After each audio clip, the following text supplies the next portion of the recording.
Patrick Laine and the Columbus Blue Jackets have gotten the last laugh in a season series which has not gone the Jets' way. And once again, despite Winnipeg putting on a relatively decent performance, a number of tactical and lineup decisions held the Jets back from fully realizing their potential in a game in which, you might say they really should have won. They should have come away with both points. We'll dive into what the Jets got wrong against the Columbus Blue Jackets on tonight's episode of Locked On Winnipeg Jets. You're Locked On the Hockey Jets, your daily podcast on the Winnipeg Jets. Part of the Locked On Podcast Network, your team every day.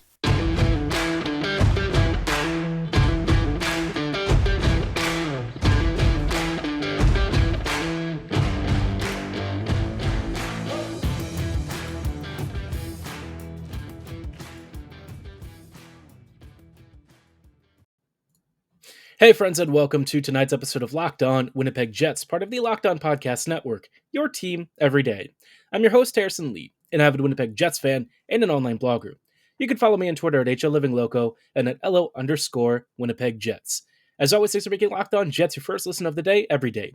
If you like what you're hearing, be sure to like, follow, and subscribe on your favorite podcasting platform of choice, including Apple, Spotify, Google, Megaphone, Odyssey, and YouTube. Doing so is 100% free of charge and ensures you never miss another episode. But most of all, we just really love and appreciate your support. Tonight's episode is brought to you by FanDuel Sportsbook, official sportsbook of Locked On. Make every moment more by visiting FanDuel.com/LockedOn right now to get started.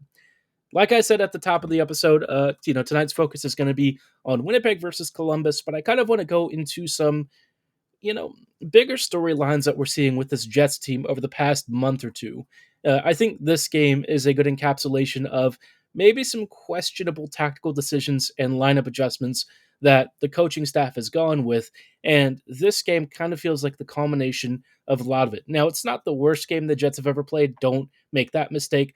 I think, you might look at Jonas Korpisalo as one of the biggest reasons the Jets failed to score. And make no mistake, he made some spectacular 10-bell saves. The Jackets made a lot of really big shot blocks that kept Winnipeg away from juicy rebounds and stuff.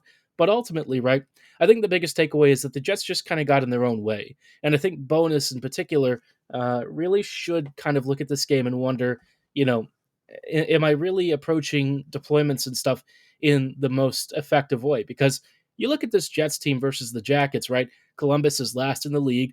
Winnipeg is second in the Central and has generally been doing pretty well this year. But, when you look at the talent differential, right, the Jets smoke whatever Columbus has by a huge margin. And so for the Jets to not really rely on the skill differential to kind of see them through here, I don't fully understand that. If you're playing, a much stronger team, right, a team that you need to slow down, that you need to kind of run a little bit of interference on and kind of disrupt, right? The ground and pound approach with your depth players, I can at least understand that a bit more, even if I would still say you should rely on your skill. But for the Jets to kind of play down to the level of their competition, I just feel like that's not really the best way to go about it. One of the biggest questions I have is what exactly is going on with Nik Ehlers, and why is he getting less ice time? I know that Ehlers has always been a little bit underutilized with the Jets. Not exactly shocking, but for Bones to play him like 2 out of 9 power play minutes and just really not use him much in the third period at all, I really have to ask what Winnipeg's game plan is here, because Ehlers is one of our most effective creators. He's one of the best skaters, and he is one of our top scorers when he's fully healthy and fit. So is it because Nik isn't actually doing that well? Bones suggested that the power play stuff, especially with the lack of scoring in this game, might mean a change to the personnel and maybe Ehlers goes back on that first unit. But all the same, I have to ask why he was taken off to begin with. I've heard some interesting theories about that, stuff about, maybe trying to give other players on the team a bit more of a precedence here in the scoring. But for me, right, at the end of the day, this Jets team should be fighting for the badge and not for themselves, right? I think the most important thing is that the team always comes first. And that sometimes means some sacrifices and hard decisions. Ehlers not getting as much ice time as the rest of the top six, for me, just really isn't excusable. You cannot, have your most effective transition player your best perimeter creator and one of your best slot attackers riding pine in a game in which you're kind of chasing. And make no mistake, after a while, the Jets did start to chase this game. Part of the issue was that they kept taking some really silly penalties, some really tight calls, and it's not like the Jets can really complain about it because they got plenty of power plays themselves and just didn't really do anything with it. But it just feels like this was a really big missed opportunity. And look, in the grand scheme of things, a loss against Columbus it's just whatever, right? It's not a big deal, but I think we're seeing longer term trends with some of the deployments and stuff that have put the Jets at a disadvantage when they don't need to do this. Ehlers not playing as much. The power play formations and puck movement not really being as fast as it should be. The personnel alignments not being on point. It's stuff that's been a continuing problem with this squad, and I think Winnipeg really should reevaluate some of the decisions, especially with the overutilization of the bottom six. I think Winnipeg's depth lines can do a really good job of forechecking and helping to create space and softening up the opposing skaters, but you cannot expect them to be your lead attacking unit, right? Winnipeg's top six should always be the one that gets the lion's share of ice time. Those are your top scorers, and Winnipeg's bottom lines don't really have that same punch. And so for me, I just look at this game and I think Rick Bowness really got it wrong. And, it's not often that I've said that, and I can certainly imagine that he probably feels that there were some decisions he made in this game because, you watch the final few minutes and you started seeing Ehlers a little bit more. You started to see some personnel changes. So I think even he would admit that it just wasn't really what he was, hoping to accomplish here. But, how the Jets respond to this after, some really difficult opponents, coming up over the next few games, I think it'll say a lot about Bones' own flexibility and his ability to adjust when things are not quite going the way you'd expect. I do want to kind of talk about some of the depth forwards maybe being given a bit too much precedence, though, in just a little bit. I think that is going to be a bigger storyline as the Jets try and figure out how to fortify this unit at the trade deadline. But before we go any further, I do want to shout out our friends and partners at FanDuel. The midway point of the NBA season is here, and now is the perfect time to download FanDuel, America's #1 sportsbook, because new customers get a no-sweat first bet up to $1,000, and that's bonus bets back if your first bet doesn't win. Just download the FanDuel Sportsbook app. It's safe, secure, and super easy to use. You can bet on everything from money lines to point scores to even the number of threes drained. I know a lot of you probably are a fan of Steph Curry and the number of threes he can drop. Maybe you want to, cast a few bets on that. Maybe you want to cast a bet on what career point total LeBron James is going to finish the season this year. Maybe you even think that the Celtics are going to win yet another championship. You could drop a prediction on that. And best of all, FanDuel even lets you combine your bets for a chance at a bigger payout with a same game parlay. Don't miss the chance to get your no sweat first bet up to $1,000 in bonus bets when you go to fanduel.com/lockedon right now. That's fanduel.com/lockedon to learn more. Make every moment more with FanDuel, an official sports betting partner of the NBA.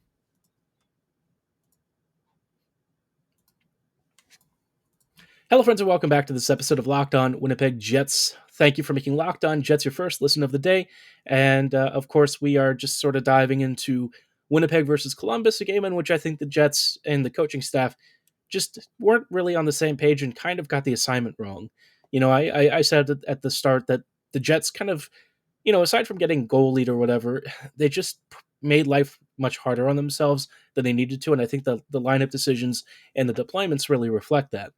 One thing that Bones has kind of gotten into a bad habit with recently, though, and it's especially noticeable in games like these in which the Jets just don't really score a lot, it's the over-reliance on your third and your fourth lines. I don't mind using them and rotating them in and out of the shifts, right? I think that's important to help rest your top six, and it can also create some different matchup looks and give you some defensive stability if you feel like maybe the game's starting to slip away from you. But with the overusage of the bottom six, especially in comparison to somebody like, say Nikolai Ehlers, it makes you wonder why the Jets are going this route. Winnipeg is a team that really doesn't have a lot of margin for error if they're struggling to score. This isn't a team that, they have firepower on every single line to really put opponents away. If you're struggling to score, it's a situation where the Jets really need to give a lot more precedence to their top six. And I think for the Jets to kind of get away from that, it's putting Winnipeg at a disadvantage that isn't really necessary. And I think for the Jets at the trade deadline, we've said it before, but like the biggest need is a major scoring presence. And I don't really know where that's going to come from, just because Timo Meyer does seem like he is very close to joining the New Jersey Devils. I don't know how close necessarily, but it does seem like, based on all of the buzz and the trade deadline stuff, as well as what we know about New Jersey's prospect cupboard and all of the picks that they have, that's a team that has the assets to beat out whatever the Jets offer. So I think Meyer is probably not coming to Winnipeg. As much as it pains me to say that, that's just the truth. And so Winnipeg is going to be, taking a look at a number of backup options. Um, and one of the names that I think has been gaining some level of traction, especially amongst the Jets fan base, is Brock Besser, right? You're looking for a guy who can help Winnipeg rebalance that top nine, somebody that gives Bones legitimately three lines to roll. And Besser is an interesting one, right? Because his career with the Canucks has been really up and down. He first joined, he had that amazing release, and then over the next several years, injuries and just general poor play, as well as the Canucks just not being very good and a very supportive environment, put Besser in a really deep hole. But this year, he's kind of turning things back around. From what I've seen of him, I see a really smart player. I feel like he's in dangerous shooting positions often. I like where his mind is at offensively. So I think for the Jets, he'd actually be pretty darn good. Now, the problem is you're looking at a cap hit that's really huge, and he's got some term left, which the Jets like, but the cap hit of what, like 6 million, that is a lot harder to stomach. And for Winnipeg, this is a team that's very budget conscious, one that doesn't really want to commit a lot of extra cash where it doesn't, feel like it needs to. And I think Besser, he's an interesting gamble. I think if Vancouver retains like 1 million to 1.5 million, suddenly the conversation around Brock changes. I think Besser would be a very interesting option over, say, somebody like Connor Garland, just because Besser's a little bit younger, and we know that his release is one of his best traits. I think his finishing talent is legitimately good. His 5v5 play driving ability is just about break even, so that's pretty decent, right? A guy who can do some defensive work but also contribute offensively without giving them away too much. I think that is a great thing for the Jets, but like I said, the value proposition a little bit more questionable. But I will say the good thing is with Brock, you're probably not going to have to pay anywhere near as much as you would for a Timo Meyer. But by the same token, you're also not getting a player who's really anywhere near Timo Meyer's level. So it's a bit of a gamble. I think Winnipeg is being linked to a number of players who are decent in some respects. James Van Riemsdyk, I think, could certainly do a job for the Jets. I think he would be a very good fit for Winnipeg's third or fourth line. Definitely the third. I think you're not going to see him ever on a fourth line, except if so, say he was to really struggle and Bones wanted to send a message. But in terms of like a middle six rotational winger, I think that's fine. Besser would be a solid addition in your top six. Luke Shen maybe on your back end for, I don't know, Neal Pionk or something. I don't know. But all of this to say, right, the Jets are kind of in this weird spot of being really good in some areas, but in the key areas where I feel like it's going to make a difference in the postseason, the Jets are falling a little bit behind. The power play is really struggling. The over reliance on that bottom six has been a bit of a sore spot recently. And it feels like, sometimes the Jets just don't really show up for some of these games in which, they know that they're playing a weaker opponent. And it felt like not necessarily that this game was one of those examples, but the Jets just really didn't give their best effort across the board. I think Dubois taking as many penalties as he did was frustrating. I felt like offensively he was, pretty decent, but maybe not at his sharpest. And so, when one of your key cogs isn't really at 100%, then benching Ehlers for long stretches doesn't really help the situation. So a lot of things that really frustrated me about this game. I think most Jets fans can agree this one was a very irritating loss, but I guess the good news is the Jets generally do rise to the occasion against, stronger opponents, and we have quite a few of them coming up over the next couple of days. In just a moment, I do want to talk about one of our big upcoming opponents in the New Jersey Devils and why the Jets are really competing with them for Timo Meyer's signature. Hello, friends, and welcome back to these closing thoughts on tonight's episode of Locked On Winnipeg Jets. We're just wrapping up really quickly with some final thoughts on how the Jets are kind of trying to compete with some of these top end teams that are, quite frankly, better positioned to make plays for some of the biggest trade deadline options. Winnipeg is about to play the New Jersey Devils on, I think, what is it, Sunday, which is kind of funny because, not only are the Jets playing the Devils, but they're also competing against them for Timo Meyer. And I think Winnipeg this year has shown that they are more ambitious than they've been in past years. I think, we're seeing them try and stash cap space as much as humanly possible, which is great. I think, as the trade deadline rolls up, the Jets have more flexibility to make bigger moves. But at some point, Winnipeg is going to have to be aggressive and really go for it if they feel this is their season. The next year or two is basically your window with this core. And after that, the roster is going to look really different. The coaching staff might even look really different. And so it's kind of imperative for the Jets to not fall behind and to not lose out to teams like New Jersey, who are going to throw probably the kitchen sink at whatever San Jose is asking for. And with the Jets, I think it's going to be really hard for them to match offers there. Carolina is another team with a really deep pool of reserves. And I think the trouble is, even if neither the Devils nor the Canes extend Timo long term, it doesn't matter for the short term, right? They're going to trade for him anyways as a massive rental, and he's going to be a huge difference maker. And I think for the Jets, it'd be really disappointing if they get beat out here and aren't willing to go the full distance to try and acquire a top end scorer. I'm not saying that you have to trade every single prospect in your cupboard, but I think Winnipeg really does need to think about, whether or not this year is maybe their last real chance at a title with this current group. I'm not going to say that this team is necessarily good enough to win a cup right now. I don't think it is. I think as decent as the Jets are, it would take a really big streak of fortune to make it all the way through into the cup finals. The West might be on the weaker side, but that doesn't mean that the Jets are consistent enough to get through, 3 or 4 rounds before they finally hit the cup finals and take on whoever, out of the East survives that absolute gauntlet of teams. So all that to say, I really think Winnipeg needs to be very ambitious, aggressive, and creative. I think the Jets have so many opportunities in the next couple of weeks to really rebuild this roster and fortify it with the kind of scoring depth and skill that can make it a true contender. I think one of the biggest questions, though, is what you do with Neal Pionk. With Neal, he's really, really, really struggling. Like one of the worst Jets defenders we've had in some time, struggling bad. I don't know how you try and manage around it because Pionk brings like legitimate offensive ability. No one is questioning that. It's the defensive side of things where his game has really fallen apart. And I think with what the Jets need, the biggest, I guess, boost would be trying to limit Pionk's minutes because let's be real, they're not trading him.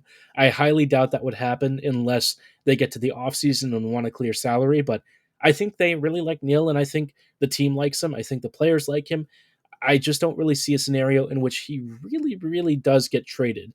Uh, it would have to be something, I guess, that goes sort of against the organization's typical philosophy. Winnipeg is an organization that is generally very loyal to its players. You don't see them trading away too many guys unless they request a trade and forcefully, will themselves out. But with Pionk, I mean, he enjoys Winnipeg. I think he enjoys suiting up for the team. I think he loves his role.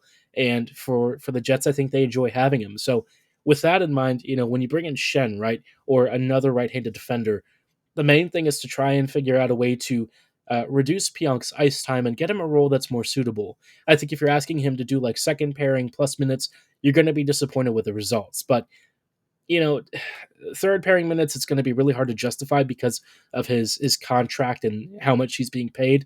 But at some point, you're just going to have to accept that you did take a bit of an L with the price of the contract and sort of figure out how to make him less of a disaster in the defensive zone. And it's not going to be pretty. It's not going to be easy. But if the Jets can kind of manage around it, I think that'll solve one of their biggest problems with this squad. There's not that many things for the Jets to really acquire other than like forward talent. But on the defensive side of things, certainly just getting Pionk a more sheltered role, I think would make a world of difference. One of his mistakes cost the Jets against the Blue Jackets.